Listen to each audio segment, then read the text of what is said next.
What's going on, everyone? It's Adam and Craig with Grandstand Golf. This is our PGA DFS picks for the 2021 PGA Championship. Before we head to Kiawah Island, Craig, let's take a look back at Texas AT&T Byron Nelson picks recap. 5 of 6 made the cut. Rosner, I think, missed just on the number. Was that right? Yeah, Rosner missed. Failed to close the deal, I think, on a par 5 classic. Oh, classic miscut. A couple good top 20s. Spieth, Zalatoris missed out on the Burger one, but it was kind of the week of sleepers. So we'll get to that in our sleeper show. But I mean, Craig, should we just jump into some picks for Kiawah Island for the PGA Championship? Yeah, let's do it. As always, let us know who you like below, and we'll shout it out if you pick a winner. Hit that thumbs up and subscribe to the channel, and let's talk some picks. Yeah, let's do it. Okay, my first one, I am falling in love with this pick a little bit. I'm going Dustin Johnson, 10,900 on DraftKings. He's third. On FanDuel, he's fourth, 11,700. If we were talking 6 months ago that he would be third and fourth pricing for the PGA Championship, people would think it's crazy. They would hop all over it. He would be 30% owned. But here we are, and I think he's going to be like a quote-unquote almost like sleeper. He could be under 15% owned, and I love that. So he has played here. He did play here in 2012. He is T48, but he was in the top 20 in birdies with 14. I didn't count exactly. I know he was up there, but he had a lot of bogeys and double bogeys. And to put that in perspective, he didn't know how to win. Like, he only had 6 wins at that time in his career. He was 18th in the world. What a bum! Like only 6 PGA Tour wins. Come on, but like his first major wouldn't come for another 4 years. Like he didn't have that same kind of ability, I think, to close and to limit mistakes that he has now as a number one golfer in the world. Yeah. Pass Ballum, greens, fairways is going to be talked about a lot this week. Is he better on Pass Ballum? He's a member at the Bears Club at Jupiter, Florida. I'm sure we'll talk about it with a few other people as the week goes along. He's been first in Saudi Arabia, where they have Pass Ballum. I think it just allows better ball strikers to take advantage of their ball striking skills, and I think that's Dustin Johnson. Is he in a little bit of a slump? Yeah, but it's only a couple events. I mean, it just takes one event, like we saw with Rory, like we saw with DJ in the summer of last year. It just takes one event for these guys to come around. So I expect most people to pay up for Rory. He's going to be very popular. JT hitting the ball extremely well right now. Or move down to Rahm. I don't think many people will see Rahm below DJ and be like, you know what? I'm going to go on DJ this week instead of Rahm. So I love Dustin Johnson, the world number one at third or fourth pricing. It just seems like a great way to go contrarian right off the top. Yeah, I haven't quite decided what I'm going to do with DJ yet. And it's funny because I'm going to make a similar argument for my first pick here that I don't think their form is the best, but like you look at the long term and it's awesome. But for some reason, I just like, I don't have a ton of and I think this is exactly the argument that I don't think a lot of people are like in a hurry to put DJ in their lineup, which, DFS, that's what you're looking for, is you're looking for those big ownership edges. So I haven't decided what I'm going to do with it yet, but I definitely think it is an intriguing one. Yeah. And so on that note, similar theory behind this one, I would say. Xander Schauffele, 9,600. He's 8th on DraftKings, 11,300, 7th over on FanDuel. You look at his strokes gain totals, and this is from Dad Golf, where you get all the events in there. Last 3 months, he's 28th in strokes gain, which you're like, man, that is not a number I would expect next to Xander.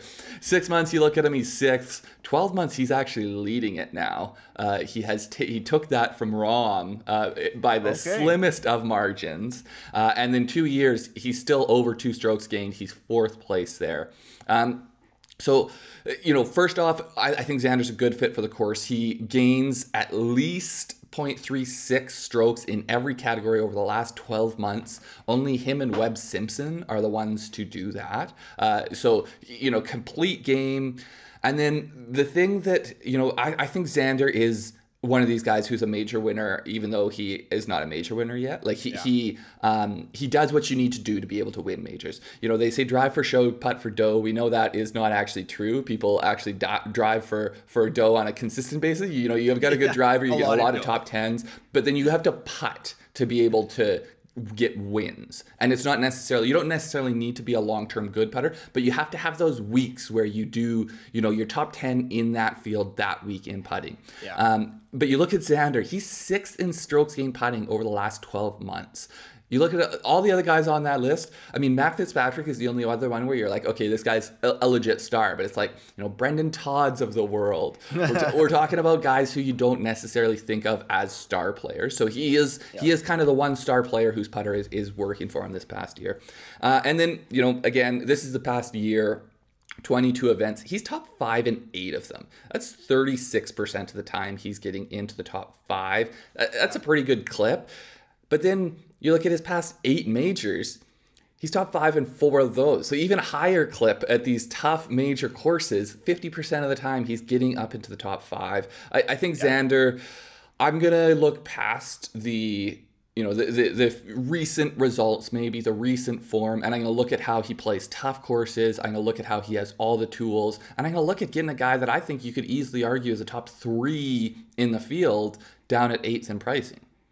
Yeah, I mean, a lot of good points there. I think when I'm looking at my picks as well, major performance for every major, it just kind of goes overlooked, but it's one of the best statistics to look for year in, year out at each major. So like, how have they played majors before? Because they are very similar with it. It's just the toughest test, and the cream is going to rise to the crop, and he plays those extremely well. I do want to say, though, 12-month stroke gained data, the second guy by 0.01 is actually DJ now. So. Oh, for strokes gained. Oh, it's true. Yeah, Rahm has fallen off a little bit. 2.11. He's way down there. Way down there. Yeah, Alexander.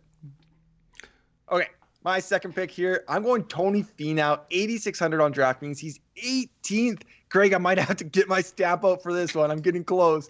On FanDuel, he's 10,400. He's 15th. So a better play on DraftKings for sure. So what has he done the past 6 months? He's 11th in strokes gained tee to green plus 1.51, 13th in strokes gained approach at 0.78. It just, again, a guy that was really good at the start of 2021 and has kind of tailed off a little bit. And I feel like this is a really opportune time to get Tony Finau at a discount. He's 36 in driving distance, 303 yards. That's enough. I think driving distance is advantage always. That's enough. You don't need any more than that. You don't need any more. Bryce, you don't need any more. Don't lengthen your backswing. You're fine, man. You're fine. Again, with the past Ballum, I'm looking at ball strikes for sure. So his approach and tee to green stats are very important. Looking at his major performance like he did with Xander, top 10s in 8 of his last 12 majors. Tony Finau is going to get one eventually. It could be this one, but he plays majors very, very well. Past Ballum, okay, I'll talk about it a little bit more. His Puerto Rico win, I mean, we know Tony Finau has limited wins, just the Puerto Rico.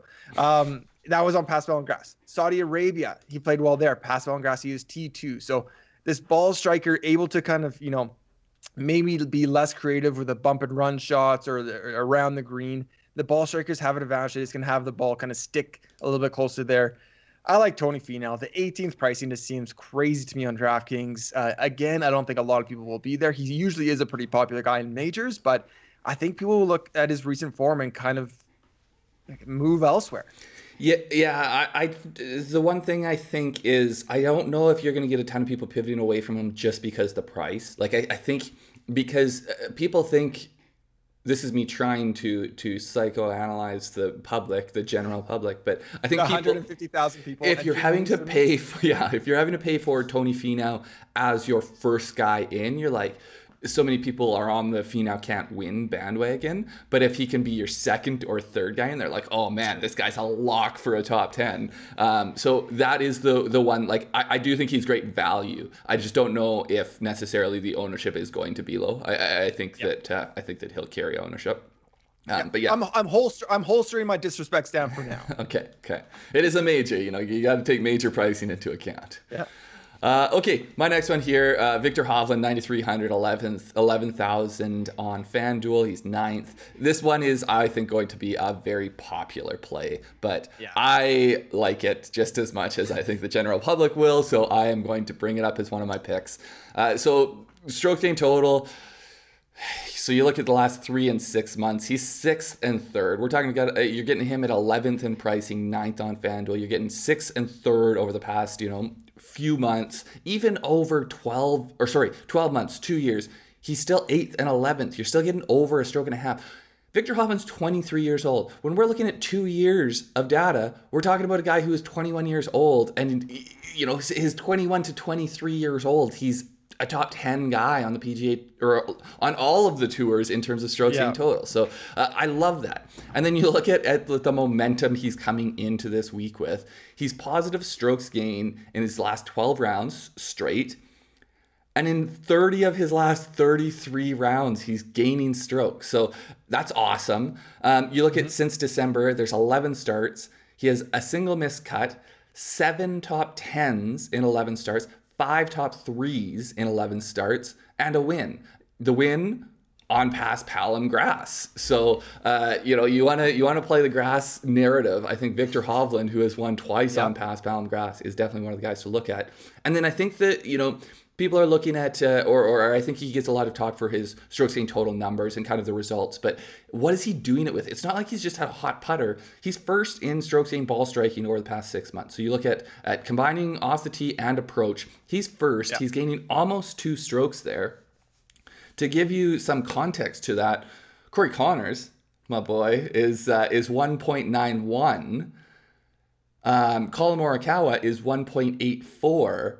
And then we go all the way down to JT is in the 1.6s. So we've got like Hovland and Connors and Morikawa are like, they're fairly close to each other. Hovland is in, you know, in a somewhat comfortable lead. But then even to the star players, it's a bit of a drop off. So I think that we're, you know, with all of the hype around Hovland right now, I think we're not even really necessarily giving enough to how good his ball striking is. Yeah, I love Hovland this week. I mean, he's checking every single box you could ask for. The only thing is the ownership play. But I mean, going back to the most recent DFS major, the Masters, you had chalky guys in like the Millie Maker winning lineup. I mean, I think you had Connors at like 20% or someone else that was right up there. I mean, you don't have to get weird at all 6 golfers in your lineup. You can do a Hovland and get weird on a couple other guys and be completely fine. Yeah, or start with Hovland and leave some money off the table, you know. The last one that I was going to get at, I forgot to. He does not necessarily have the major championship resume, but we're talking about a guy who's 23 years old. 2019, he was low amateur at the Masters, and he was low amateur at the U.S. Open. He was 12th as low amateur at the U.S. Open. He's been top 33 in his 3 major starts since turning pro. Best finish is tied for 13th at the 2020 U.S. Open. So, I mean, for where he's at in his career, I'm comfortable with that as his major championship resume. It's exceptional for his age, I would say. Okay, my third and final pick here, Paul Casey, 7,700 on DraftKings. He's 30th. I am getting my disrespect stamp out of my holster and hammering it for Paul Casey. This is ridiculous. On FanDuel, a little bit more appropriate. He's 22nd price, 9,800. So his ranks in the field the past 6 months. Again, another guy that had an exceptional start to 2021, getting that win. But the last couple events hasn't been great or exceptional, but it's been fine. But his ranks the past 6 months, he's 4th in approach, 1.17. 4th tee to green, 1.86. 4th strokes gained total, 1.95. Like, no matter what you look, he's playing as one of the top 5 golfers over the past 6 months in this field. And we're getting him at 30th price ranked. What has he done in majors? Again, something I'm looking at a lot for these guys. I think it does translate major to major. Top 30s in 5 of his last 7. Yeah, if he is 10th ranked, that wouldn't be great. But he's 30th ranked. So 5 of his last 7, he's doing better than his price ranking right now. Average finishing position is 27th. And then a little bit of his stats. Like, can he compete here? Does he have the distance? He is 42nd driving distance at 302 yards. But he's 2nd in proximity from the fairway for 200 yard plus approaches at 41 feet. I think a very interesting stat, and those are PGA Tour stats. I think he's actually first in the field for proximity 200 plus. People are gonna push it out, but with the distance of some of these holes, no matter how far you hit it, you're still gonna have these long approaches. And Paul Casey is hitting those well this year on the PGA Tour. A couple other things. He's T12 in Saudi Arabia. I've talked about Saudi Arabia with all these guys, so he's T12 this year on past Ballon. He went to ASU, which does have their practice golf course is a Pete Dye design. Same with John Rahm. Those guys went to ASU. The one thing that you don't want to do with Paul Casey is look at his 2012 PGA Championship at Kiawah Island. It was super, super, super ugly. I think he was about 135th. He had an 80 plus round 2. Don't look at that. That is a long time ago. Yeah, we can get a little bit from that, but don't take him out of your lineups just because of 2 rounds in 2012. We can move past that. Yeah, I'm hoping I get some Golf Channel exposure to watching that this week. I haven't seen it yet, but I think there was some decent weather splits at that one. So you don't know if a guy was on the wrong side of that and he had the wind and the elements on his, working against him. And then it can spiral so quickly when you need to do work to try to make a cut and you're forcing it. So like, I don't give as much detriment to a spiraling round as I think a lot of people do, because, I don't know the 2012 that well. I'm not going to pretend that I do, but yeah, a +8 and a +23 doesn't really make a difference because at +8, you're not making. Well, and it's sort of like if you, I hate to use too many American football analogies because not everyone watches it, but it's like when you're losing in a game, like, yeah, you might throw an interception, but what are you going to do? Throw that away? No, like you need to try to make a play. So, or like playing prevent defense. Yeah, like you gave up some passing yards, but it was a 5-yard underneath. Like it doesn't matter. So that's sort of how I feel about these rounds where people are trying to force it, and the stats just don't make as much of a difference in those cases. Exactly. Yeah. My last one here, a guy that I've kind of gone with one who is not necessarily in form, one who is in form with Hovland, and then I'm going with another one. I like these guys coming in with momentum. As once you get away from those elite guys like the DJs and the Xanders, I like these guys down low who have momentum coming in. Abraham Ancer, he's 7,900, 26 on DraftKings, 9,800, 22nd on FanDuel. You look at the last 3 months strokes gained total, he's 10th in this field, and in this field is basically in the world. So you don't really need to say in this field this week, I guess. But even over 2 years, he's gaining 1.28 strokes total. That's 20th in the field. So I see long-term value with Abe. I see short-term value with Abe. Positive strokes gained in 13 straight rounds coming in.